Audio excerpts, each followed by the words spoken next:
Hello, we're back. It's been a Hi. while. Yogi a is long out one. being, I was going to say, yeah, Yogi's out being husband of the year. Chip is at a concert. Brandon is just living. But back from Australia, she came back with milk. It's in the fridge. Who cares about me? Hello, Ebony. Welcome back. If I had sound, I would have applause and everything going. No worries. Hi. So good to Hi. see you. I'm dying. I'm so sleepy. Yeah, I was going to say, flying and going backwards in time probably will fuck up your sleep schedule, I'm sure. Just a tad, but it's okay. Yeah. But we are back. This is Walking 90. For those that don't know, we talk about all things USL League One. However, one of the things we are going to make sure to talk about, because I feel like it is very important, and it's kind of one of those where if we didn't mention it, it would just be bad on our part. Yeah. So, with that, before I kind of get into that part of it, Ebony, talk about Australia. Talk about everything that you were doing all the way in the land down under first, just so people know where the hell you've been for the past month. All right. So I went to Australia for the Women's World Cup with friends of the pod, Shea Butter. I was just there to help them produce content, keep everything kind of flowing. So I did their videos. I helped them produce one podcast while we were over there. Basically, I was just their content creator while I was there. So a lot of photos, a lot of video, a lot of makeshift interviews on the fly, a lot of networking and talking, kissing babies, shaking hands, all that jazz. And now I'm back in LA because traveling was hell. And I needed some time before Take a break instead of, I was going to say, that's a lot of flying in one day. Yeah. So here I am. All right. We are glad to have you back. So, yes, the important thing I want to talk about, Walking 90 is aware of potential podcasts in Garden Valley, California, that is being used to promote USL League One event. This is not true. The event and participants are not affiliated with Walking 90 or 2 Cents FC in any way. That was the greatest 2 hours online for League One in its entire history. So, need to get that disclaimer out of the way because I know people have been wondering what's going on with that. That was literally, I was like, I'm in another country and I'm like, I need everyone to wake up and look at this. I was just so confused because I just saw the tweet because it came at 5:30. It was evening. It was a Friday evening. So I'm just sitting there and I'm just what is going on? Because I was like, well, hold on. USL League 2, they're in the playoffs. I'm pretty sure they just had their final. So there isn't any games going on. So thanks to Brandon for trying to snoop it out. But I guess there was something going on in Canada. So yeah. I'm blaming Drake. Always Drake. It's anytime anything bad happens in Canada, it's always Drake's fault. Anytime anything good happens in Canada, it's not because of Drake. So right. He's an emotional terrorist. Shout out to Sills for that one. I'm just waiting for it. I just need to decide. Are you going to be Jamaican? Are you going to be a roadman? Are you going to be, over in the UK? Are you a drill artist? Not pick an identity, please. Pick none. Stop making music. Well, that's not going to happen. There's too many people there's too much money. He's not losing that money. But the other thing, Ebony, while you've been gone, do you have any questions about what the fuck has happened while you've been gone that you want to ask, so I can try my best to answer? What is happening in Tormenta? Because the whole Cassini thing, I remember waking up to messages about it, and I was like, oh, he's just leaving in the middle of a season. You're still pushing for a playoff spot, and no, mainly the Tormenta thing. I want to know what's going on with Richmond because I was traveling with a Richmond fan, and then I met Dougie for a couple of games at the World Cup, and he's also a Richmond fan. So what's going on there? Y'all okay? Please? I will answer the Tormenta one and Cassini and give you a simple, I don't know what the fuck is going on down there. Because on the one hand, Tormenta has yet to decide if they're going to make a serious playoff push or if not. Because they go and win like 2 games in a row and they lose 2 games in a row. And then they go and are leading against Noko for the majority of the time and then drop 2 points on a late goal that Noko scores. I don't know what this team is supposed to be doing. I think in their last 5 games, they've won 2, lost 2, and drawn 1.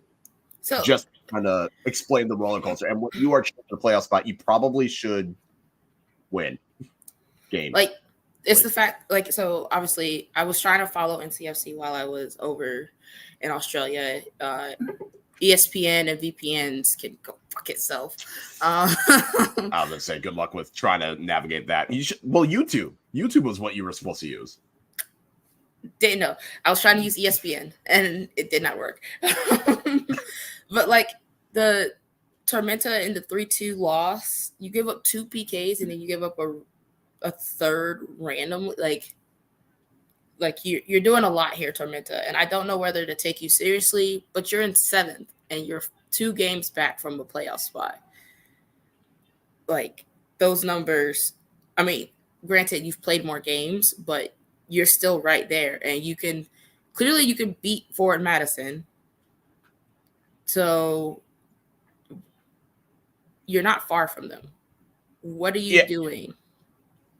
It is weird because the only game they've lost, like the game that they lost in the last 5 was to Charlotte on the road, which you mentioned. And then the next game, they go and rattle off 3 goals in quick succession in the second half against Madison. And then, again, they almost beat Noko. They barely get by Fuego, lose to NCFC, lose to Omaha, and you're thinking, okay, this is where the wobble happens again. But then you look at their schedule, and it's like, actually, they might be fine because they played Knoxville. They played Chattanooga Saturday. Yep. They have their only playoff team games left is NCFC, Richmond's no longer in the playoffs, and Noko. And Omaha. Is Omaha in the Omaha's, yeah. Speaking of Omaha, yeah, Omaha's won 5 games in a row, and they're now currently sitting in 2nd. How the fuck? So what happened to Noko at that point then? Because we were battling Noko for a while. Then first we were battling Charlotte for a while for the first place spot, and we were battling Noko, and now we're looking at Omaha. Where did Omaha come from? Why is that? Yeah, basically Omaha, like I said, they've won their last 5 games. That has been a huge reason for why they have climbed the way they did.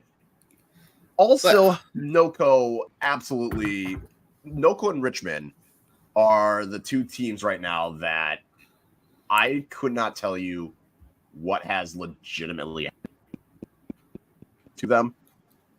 And it's weird because it's not as though Noko has had any major injury that we're aware of. With Omaha, it is a combination of the schedule definitely got easier. Like, since they lost 3-0 to Lexington, it got easier for them. They played Tormenta, got a 3-2 win. That was a good win for them and scrappy.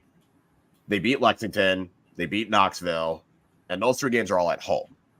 So then it's like, okay, win your home games against teams that are mid-ish table, but then they go into Noko and beat them 3-2, get Chattanooga at home again. So part of it is the schedule definitely got easier for them, and it's been very home heavy. And then the other part of it is they are remembering how to score goals again. So that is how Omaha has pretty much turned it around. It's a combination. Noko, I don't know how to properly explain it. It's like they beat Richmond at the end of July. And like July 22nd. Then they lost to NCFC, lost to Charlotte, lost to Lexington in a chaotic game, lost to Omaha, drew Greenville, drew Tormenta. So that is 1, 2. That's a heavy skid. But also, Jake. 6 winless. But Jake, yes, anytime Omaha can get a chance to make a derby or rivalry, they will do it. So probably. I think they actually legitimately did try one time at some point. For Noko in Omaha? Yes, I think there was, because Noko's like the baseball team that's playing at that new stadium. I think that's like I think it's like owl themed or something. What? Yes. Next topic.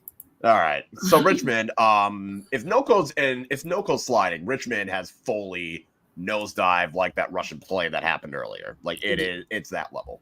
Oh, they're done for the season. Like there's no way. It's bad. I mean, I'm okay with it because one of those losses was against Fort Madison, which clinched the Henny Derby. So for me, I was whatever. But no, I could not tell you. 8 unbeaten in a row. And then so the reason I was so pissed is because they were on a very bad skid. NCFC was up 2-1 against them. And then they let them score that late goal to tie it. I'm like, what are you doing? But then we come around and blow a 2-0 lead. Right. And then you get demolished at home against us again. And it's like, what do you like? Where did the wheels fall off? What happened? Where was there an injury or a big point in the season where you just stopped? Because that's what it feels like. It feels like mid-June because they get to June and they're doing okay. They won like 2 of their last 4. They had just beaten Fuego. Yep. They lose to Fort Madison in the Henny Derby Juneteenth one. Okay, fine. Get a draw against Knoxville in the following week. Beat Chattanooga July 1st, and you're thinking, okay, they figured it back out. That is their last win. Yes, is July 1st. They're going almost 2 months without winning a game. I don't know what happened either, and that's the part that's weird. Is it just feels like they can't hold on to a lead. Like if they get a lead, they just choke it away. I mean, and the only exception is that North Carolina one where we scored at the final minute. Right. I mean, because look at the Richmond Kickers game. I mean, the Charlotte game. They were up 2-1, gave up a last-minute goal in the 85th. Mm-hmm. And then they were up 2-1 after 16 minutes, and then own goal their way to a draw. Like, the final kick for the NCFC game was the only one that was a positive for them. Mm-hmm. And then you're up 2-0 and go down 3-2 to Chattanooga. I don't know about that. And then you just got dominated at home.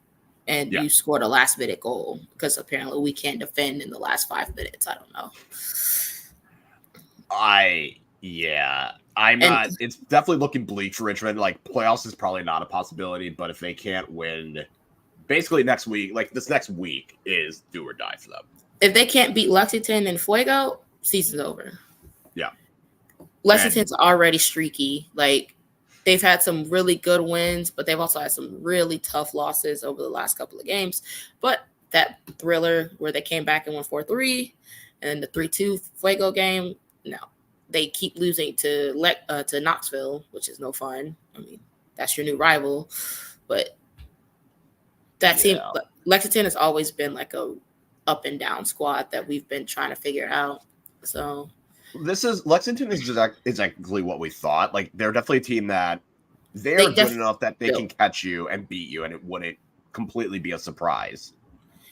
We talked about it at the beginning. Well, when we talked about it at the beginning, it was the built versus bought model, and neither team that came into the league is having success in either of those models right now, because they either heavily depended on an academy that wasn't really there, or that's starting to finally get their footing, and they versus a team that bought a lot of veterans that weren't already good in the league anyway, and now they're just trying to piece it all together. Like, they've had some good wins with them, but you're sitting in 8th now, and you could potentially still make the playoffs, but it doesn't look likely with the guys that you have. Right. And especially the ones not scoring. Just with the teams ahead of them as well. Right. Oh, that too. Like, the teams ahead of them are way on a better streak than anybody could have imagined. I never imagined that Greenville was going to be in 5th based off the beginning of the season. But they're also a team that knows how to come back from all of that and play and get to a final. So. Well, and that was one of the things that when we asked the question on Twitter, like, do you have any questions? And Yogi and I talked about it last episode. We were saying, like, is anyone outside the playoff picture currently going to sneak in? And we were thinking maybe Richmond, maybe Tormenta could, but then which team is dropping out? And it's like, could be Charlotte. Forward Madison has definitely stumbled a little bit, but this is also a team that it's another one where these next two games, they get Chattanooga and Fuego. You have to win those games. But then again, the last time Forward Madison, Chattanooga, and Fuego back-to-back, they lost those games. So, I mean, there's enough of a cushion for all these teams that they're okay. But it's still hard for me to sit here and look at. I mean, Omaha's done enough to get themselves safe. I feel like North Carolina's safe. No worries there. Omaha's looking more safe based off of this run. Even if they have a little wobble, they're probably okay. Charlotte, maybe, but they're 8 games clear. NoCo, despite their slide, still have 2 games at hand on Tormenta and Knoxville. It's like, it's just hard for me to see it. The biggest problem with Charlotte is they've played the most games out of anyone in a playoff spot right now. Yeah. So everybody could be looking at them and going, oh, well, they'll finish before us. So maybe we just need to see them slide once and then we can make that game up and still have a game in hand. The great thing also good thing is NCFC and NoCo have played the least amount of games in the playoff picture right now. So we're really controlling our destiny, us both, NoCo and NCFC.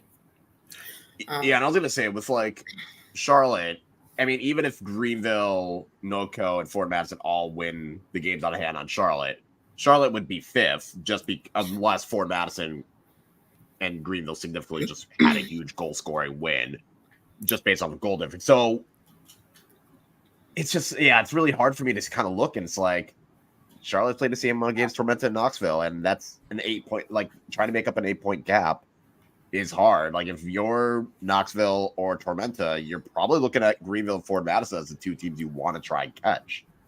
Well, and even then, they're still 5 points back and those Greenville, Madison have a game in hand. Well, the next game for Charlotte is Knoxville, so that's actually a 6-point swing. So that helps them, but Charlotte has some really tough people coming up, and a lot of those people are in the playoffs. NoCo, Forward, Omaha, and Tormenta battling for that last spot. They've got some teams that are just going to come at them, and they're doing some good scoring right now, like a 4-1 win, 3-2. Like even in the loss, you still put 2 in the net. Then you got 3 more, and then you got 2 more. You better hope all of those players stay very hot, because you have 2 players that is cooking for you right now, and you better hope there's only so much that can do. Right. I also think it's just hard with considering the schedule. Like Tormenta still has, they play Knoxville, so that's going to be an interesting one where it's kind of like the loser goes home. But they play Omaha still.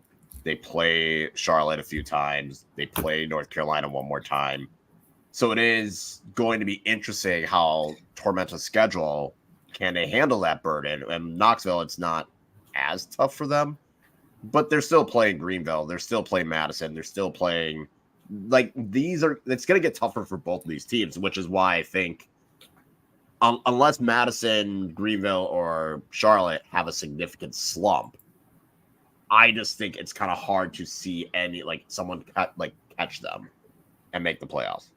It can happen. I mean, like I said, Richmond's gone 2 months without winning a game. We've seen Fort Madison last year go a significant time without winning games. So a long winless stretch can happen. I just don't see it happening just based off of what we know and what we should expect out of Charlotte, Greenville, and Forward.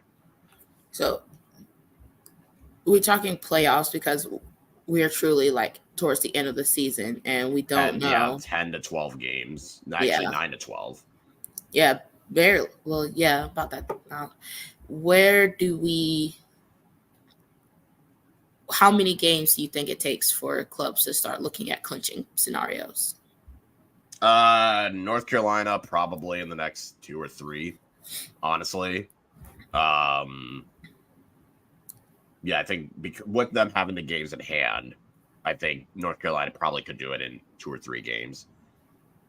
Omaha, probably 4 or 5. Mm-hmm. Yeah, I would say Omaha's like 4 or 5 if they continue playing as well as they are.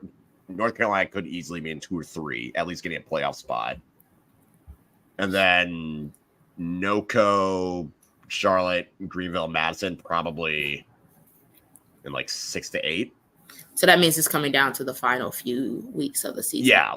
Like, I would not be surprised if we got into October and the playoff is already set and it's just more seeding, trying to figure out seeding. That would not surprise me. That's different. Okay. So then do you think the 6 teams in the playoffs right now are what we're basically looking at for the playoffs come end of season? Yeah, I think so. I don't know like what order. Other than North Carolina being first, I couldn't tell you what the like 2 through 6 would be. But I think it's just asking a lot out of Knoxville and Tormenta to not only win a lot of these games, including against playoff teams and even against each other, but to then also hope that Madison, Greenville, like some of these other teams, have a big enough slump. We're asking a lot for people that are like for other people to help you out, and nobody wants to do that. Yeah. Do you think that NCFC is doing a lot of pushing for that first spot and potentially the final because this is their last season in League One? I don't see why they wouldn't. Well, I think part of it is there's no team that's playing better than them. Like, they have the highest goal difference. They have the most wins. They have been... It would be shocking if they didn't get the 1 seed at this point. And I think it would be a nice boost, not only to the org to have, end the season with the regular season title. You get to host the playoff games. You use that momentum to carry it when they go back up to USL Championship. Like, I could see them going for it just to create that goodwill and momentum to get them up to the championship, which is something I wanted to ask you about. Like, what are your thoughts on that? Just because I think when it was announced, I think you had just gotten to Australia. So I know when Yogi and I recorded last, we didn't have a chance to really talk too in depth about it.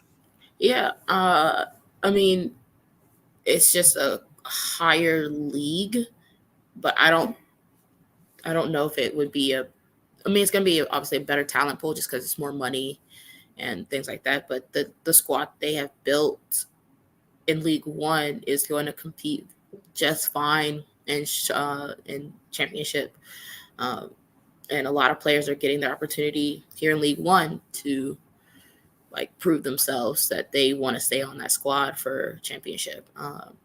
So it's going to suck to leave League One just because I love the league. It's fun and it's entertaining and more entertaining on some nights than championship or MLS.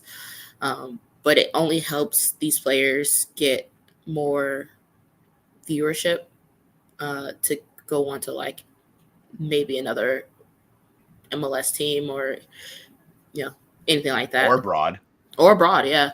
But we've had a lot of players League One that have made it to their national teams just because the league has been very, very good for them. So it'll be fun. I'll still be here though because we've got Wilmington in League One now, so it's like a swap. Not official, but likely. If they can get up to the stadium, yeah. Which I think will be fine because USC Wilmington is right there, so they could literally do a Greenville thing. And then is the Hammerheads one still available? Is that stadium still out there? I don't know. I'll have to check. Yeah, I don't know. My goal is to get out there just to like talk to people and be like, what do you think? Eventually, like before the season starts. So, yeah, it'll be it'll be good to be back up top. But if there was Pro Rel fucking USL, it wouldn't fucking matter. What do I know? Now, why would you think there's going to be promo? What would give you that idea? Just because they didn't vote on it, it doesn't mean the idea is dead. They just got to figure out all the goddamn logistics, like we talked about. But it's interesting. You didn't mention, the Greenville situation and getting the stadium and UNC Wilmington, and it kind of segues into this other point. This isn't a USL League One thing; it's just a USL Championship / USL. But I think it has a rippling effect of San Diego Loyals news that this is pretty much their last season unless they figure out a stadium situation immediately. So I think the biggest thing that they were saying was, oh yeah, we couldn't find a stadium that would work and find the area. Like, we couldn't find the stadium and the facilities to do what we want. Even though I think we all kind of know, like, it's because they have the MLS team coming in. Yeah, it's pretty much they're pretty much saying the quiet part out loud of they killed us and we don't know what to do about it. So, and then to see that statement come out from San Diego FC was also really trash. Yeah, no one wants to hear from you today. I don't know why you're here. Go be sad on a beach. You don't have to say anything. It's probably better if you don't. Like, USL was willing to die. Like, say, it's on us. We're going to work. We could not find a solution for them. Like, they were willing to take blame, even though we all know they weren't actually going to take blame. Right. It was literally like hey, we fucked up and we're going to take it. And then San Diego was like, no, it's completely our fault. And we're happy to take the reins. And you guys, thanks for doing all you did, but it's our turn now. And we're like, I hope you literally just alienated like a good quarter of San Diego. And they're not coming to your games. And I don't know why you thought they would. Like, San Diego Logo doesn't care about your MLS team. They just want their team. I remember that feeling because there was a period of time where we didn't know what NCFC was going to do. Like, and we were just like, we just want to see our team play. And then they said, we're going to League One. And I was like, I will be there. Here's my money. Yeah. And I think that's kind of the interesting part is I know people are saying, like, because I was kind of like, okay, why don't they go down to League One? Like, was that not an option? And they were saying they didn't have the money. Like, people are saying, like, they didn't have the money to keep the stadium. They didn't have a stadium lease, like, et cetera, et cetera. But at the same time, I'm kind of thinking, like, could they, like, I get, like, things are probably very expensive, but it almost felt as though, and this is where I wish someone would have been able to explain it better to me, like someone that is more closely connected with San Diego, just because I feel like that still would have been a better option. Like, the locals, which was the supporter group, they were dedicated to that team. Like, they would go, kind of like what you're saying. They would be there. They would go. If they dropped out of League One, those fans would show up because now they're going to be too pissed off at the MLS team. And your other option is the NISA team, which who knows what's going to happen with NISA and that team as well.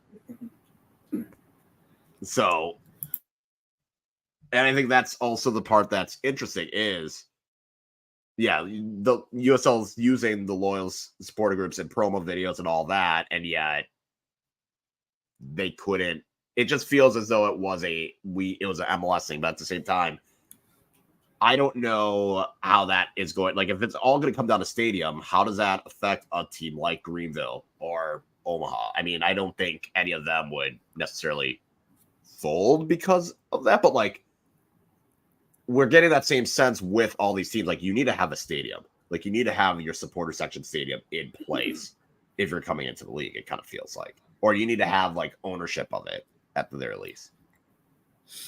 Yeah. To answer Barry's question, McGinnis was like, he was in a sense a coach that knew of soccer, but the Gaelic football and like US football didn't align, and he was using a lot of Gaelic tactics to try to get a game finished, and I'm like, that doesn't work. So I think Charlotte made the playoffs like 1 year when he wasn't even there for a year, I don't think. Was he? I completely forgot about McGinnis. Well, mainly because We were in the league at the same time, and I know that they. I don't want to say he was bad. He was just very unprepared for what U.S. soccer was versus what he was used to in Ireland. So they didn't really give him. They didn't really give him a fair chance, and B, give him enough time to learn, and that kind of just fucked their whole season. So yeah, I feel like it's kind of tough because I also feel like America was also at the point where, hey, you're English or you're from the UK, you can coach. That's basically what it was. It was like, hey, you seem like you heard of soccer before and you're not an American voice. Let's get you in here. And it like, I'm the biggest Charlotte hater of all time, right? It wasn't fair to him. So I don't think he could come back to this league until he was until like he had like a full year's worth of like not important games to learn and understand what this league is and how to navigate not only USL but US soccer in general with like the Open Cup and all that jazz. Yeah. And who knows, maybe he'll get that opportunity, like maybe a Spokane. Like, I'm not saying Spokane will, but like maybe a Spokane, maybe a Santa Barbara where they're new. That gives him a chance to kind of learn it as well. Maybe he goes down to USL League 2 even, or goes to like if he goes somewhere and kind of figures out American soccer, maybe he comes back. But I would be shocked if he came back at a high level USL League 1 team. Yeah, I feel like he would do fine once he got more time under his belt of like what this soccer landscape is. And I would love to see I would just love to see him back just because they played well, but they didn't play well for 90 minutes in any of the games. So there was like a solid 30-minute period or a solid like 25-minute period. And then Charlotte just fell apart. And it was like, okay, well, with the talent that you had, you probably shouldn't be doing that. Yeah. But going on to the next one of the questions we had, I think this is probably going to be the most in-depth part of the show, I'm sure. Getting the question from John Hunt at J_Hunt1123. He said, what cities from the McCullers Sports website that don't have a team yet do y'all think will be getting a USL team first? And I'm not going to lie, when I saw this, and I think Chip had found like that list and it was mentioning cities and one of them was Roanoke. And I was like, you got to be kidding me. You don't need another Southern team, first of all. Roanoke Rapids? I don't know. And that's the thing. Like, all it said, like, if you go to their website and under projects, all it mentions for Roanoke is MSG was retained by the USL to facilitate a franchise in USL League 1 in Roanoke. The process has included relationship building with public officials, local stakeholders, other pro forma, et cetera, et cetera. But that was interesting that they specifically said USL League 1 because all the other ones that are there, like they had Spokane, they had Northwest Arkansas, they had Albuquerque, like, and Santa Barbara, like they had all these other ones, but none of them mention USL League 1 except Roanoke. And then that's kind of the one where I was like, wait. And that wasn't even the one that like piqued my interest the most. The Chicago suburb one is piquing my interest. That's been my, like, first of all, they can barely, like, I don't want to say barely support, but it's already a struggle for them to get Chicago Fire fans and Red Stars fans because you don't connect well with the city. So what are you doing differently about a Chicago suburb to bring a third team into there? And this is where I would love to hear from like Black Fires or 134. Like, do you support a third team coming in when the first two are already struggling to make the? And that's not even including like Chicago House. I forgot about Chicago House. Yeah.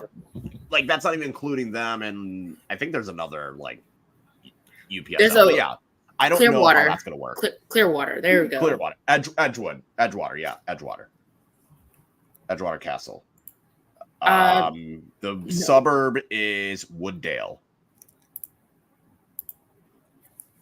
So I'm looking at the map and I'm sitting here. I was like, it looks like it's kind of over by like Schaumburg, Rosemount, like southwest of Des Plaines. there we go. So a Chicago fan. Absolutely Yeah. not. So Yeah. So you're gonna put a third team into an area where they can't connect with the people that are there already. Like what does sector Latino look like in that area? Like, I mean, what does Black Fires look like in that area? Does it have a presence? And it doesn't. That's the thing. I feel like this would be the ultimate like soccer mom bring like your 6-year-old out. Well, that's what the Red Stars are supposed to be. But at least the Red Stars' biggest problem is the owner is a pile of trash. Yeah. Like if they sold the team to a competent, decent human, I think the Red Stars would be better drawing people in again. Because at least then, like, you're not pissing off your core fans because your owner just let a bunch of abuse run rampant. I think if the Red Stars, if they just get new ownership, that can steadily improve. I don't know about the Fire. I feel like that's a whole. We would have to talk to Jake and Phil, and they would have to probably spend like 3 hours. And I know they don't want to do that. Yeah, so, I just don't think one in Chicago would work. That was the one I saw. I was like, where the fuck would that play in? Yeah, but then to go the other way with Seattle, and it would, I don't know, like Spokane already, it was struggling with their USL League One team. They were coming in with one. Right.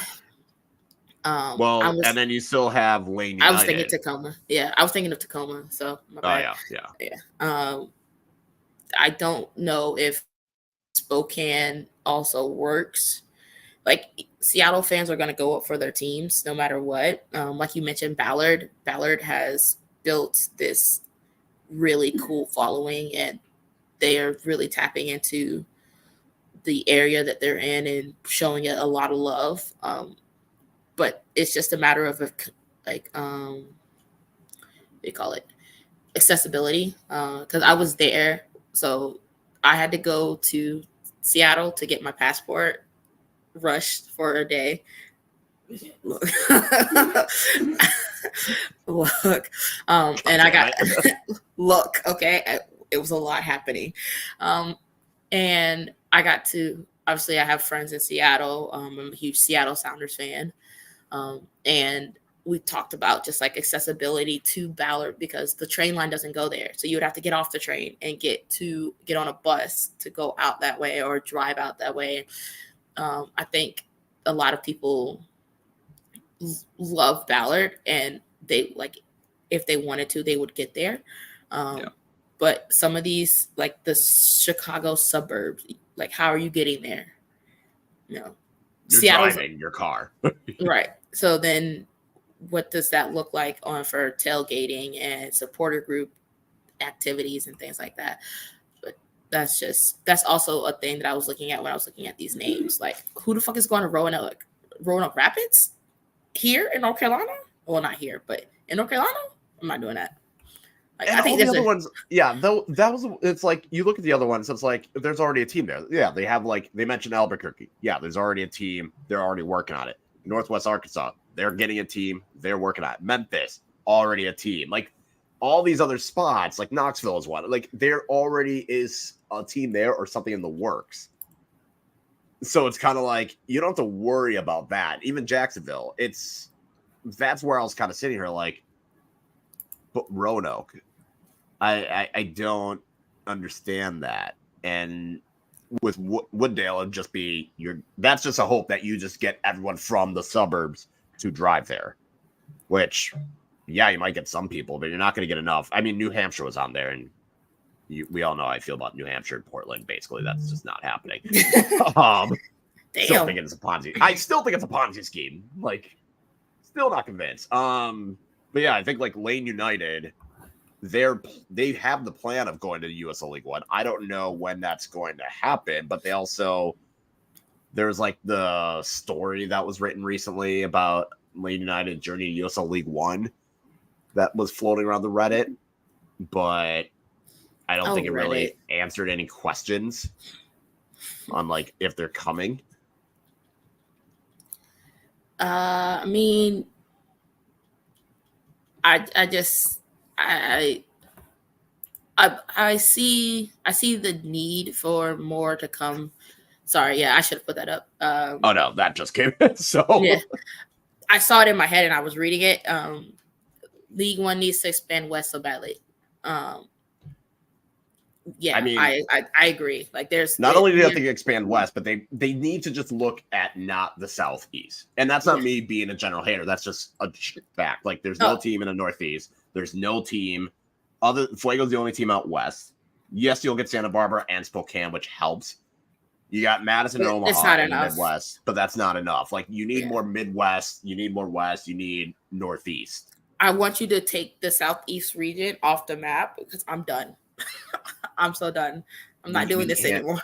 Please stop. I'm not kidding. Like, we don't need a Southeastern team. Wilmington, fine. That's it. You get one more. We get one more in the Southeast, and we'll take Wilmington. I mean, at this point, you might as well add them all. Fuck it. No. but I agree. I can't. You're talking about saturating a market like you're doing with San Diego Loyal and San Diego State. The South is full. No more. You are no more. We are good. Expand other ways so that we can start actually getting like a Western Conference and an Eastern Conference so that we can have something like the championship where we have the playoffs and the North and the East and West play each other, blah, blah, blah, blah. Yeah. Up and down, sideways, left is right, time is a flat circle. Well, I feel like when USL League One was talking about all this expansion, we would have gotten the understanding, like, yeah, it would have been like a countrywide expansion. It hasn't been that. But, oh well. I agree. They did overcorrect. Everyone was like, we're hungry for soccer down here. And everyone was like, no, you're not. You don't believe in soccer. And then everyone was like, oh, wait, Atlanta, let's put 16 teams in the South. And now here we are. And I'm like, I barely have enough time to cover my own ass. And here we are trying to cover 16 teams in one region. And meanwhile, I'm sitting here, I'm like, we got Omaha, we had Lansing, and that's gone. Yeah, my closest drive is 8 hours. Love that. Honestly, I would love to see Des Moines. But they're going championship. Now, if Pro Relevant happens, that's a possibility. Milwaukee, another one. Like, yeah, if I cared enough about the championship, Milwaukee would start sounding a lot more appealing because, like, okay, Indy's right there, Des Moines right there, like Detroit. Awesome. But no, I got the one drive. But yeah, I think that's all I got for the stadium stuff and expansion. Before the final part, is there any games that you want to talk about, Ed, that happened in the last week? I know we kind of talked about like what the fuck was going on with some of these teams, but last week, Tormenta beat Madison 4-2. Omaha beat Chattanooga 2-1. Noco drew Greenville. Duluth. What? Duluth? Duluth is coming into the, or is Duluth's not coming into a league, or is this just a? Okay. I think they have a team. I just don't think they have a team. They have like an actual team. I just don't know if they're in League Two or UPSL or NPSL, whatever it is. I get the feeling that once like figures start coming out and like I don't want to talk about that because and look and they decide like they realize the fee is not that bad and they can like operate for at least a couple years. I think you're going to see a lot of these NISA teams and UPSL teams start to jump into the USL pyramid, and we're going to get a lot more accessible driving games for everyone to enjoy. So I can see a lot of them, but Chattanooga out of the NISA group come over in some way, shape, or form, and then eventually I can see some of like the UPSL. But I don't want to talk about Tormenta because that game was ridiculous. So I wasn't here for it. So what why was it ridiculous? So, okay, we got to go back. Tormenta played Madison like a month ago in Madison. Kristen Chaney scored in like 17 seconds. And then Cassini scored like 4 minutes later. So it went into halftime 1-1. And then in the second half, Tormenta scored in like the 48th minute, the 55th minute, and like the 59th minute. It was ridiculous. Then we get to this past Saturday. Madison goes up 2-1 at halftime. And Tormenta score in the 49th minute, the 55th minute, and the 69th minute. Y'all okay up there?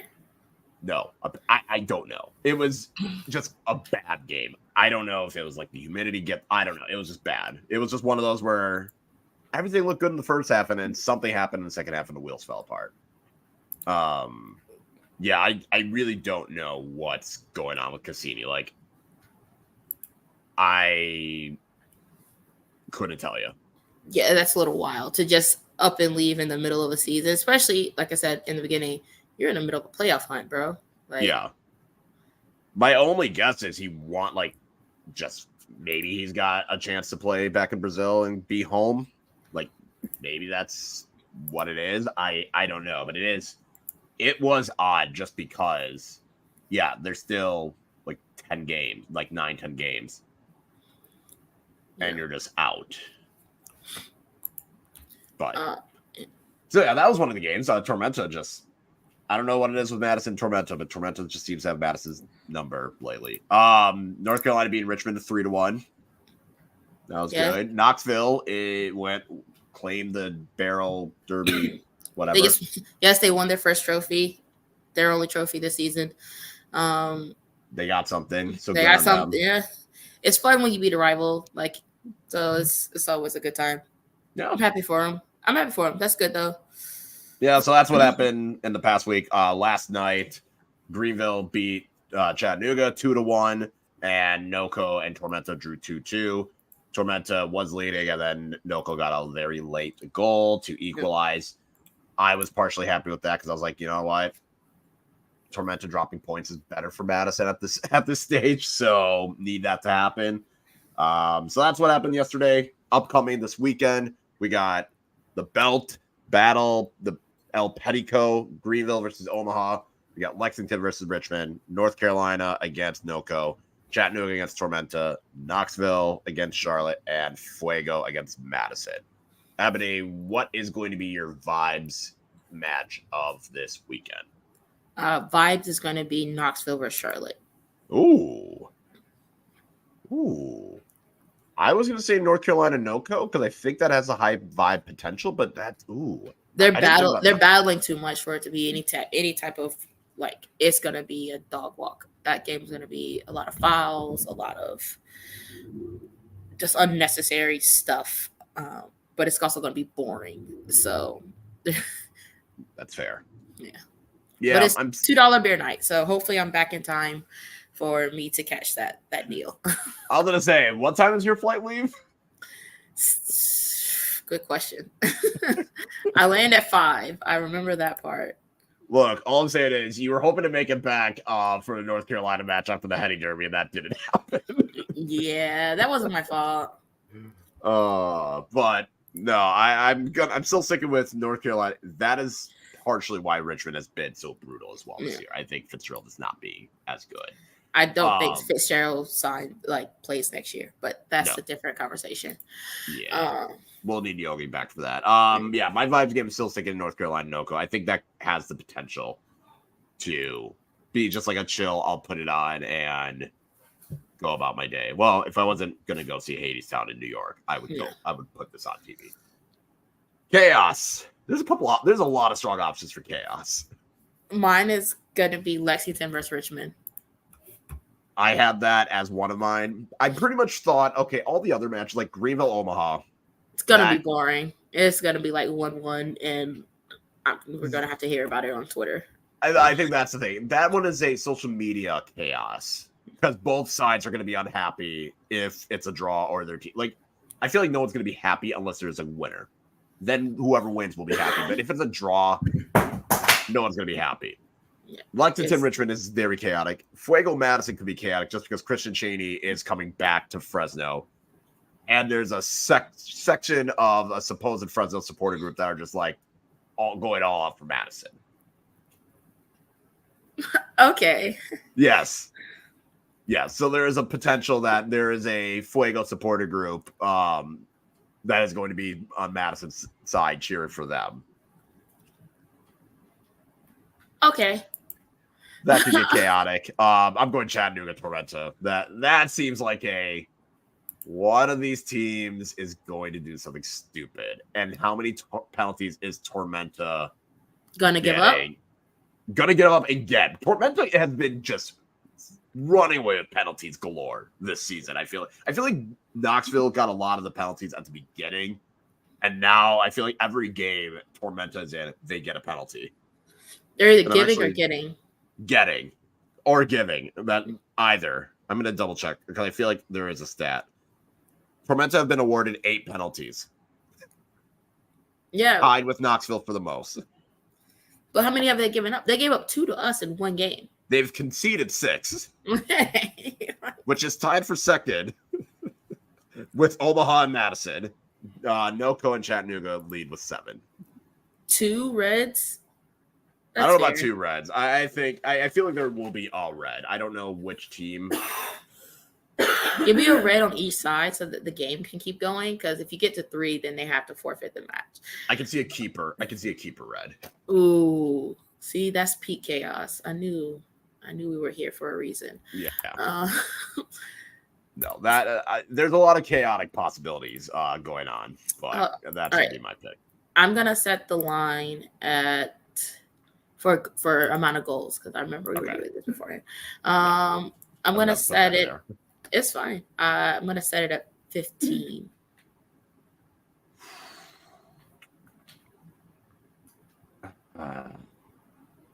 I'll say over, and I'll say 17.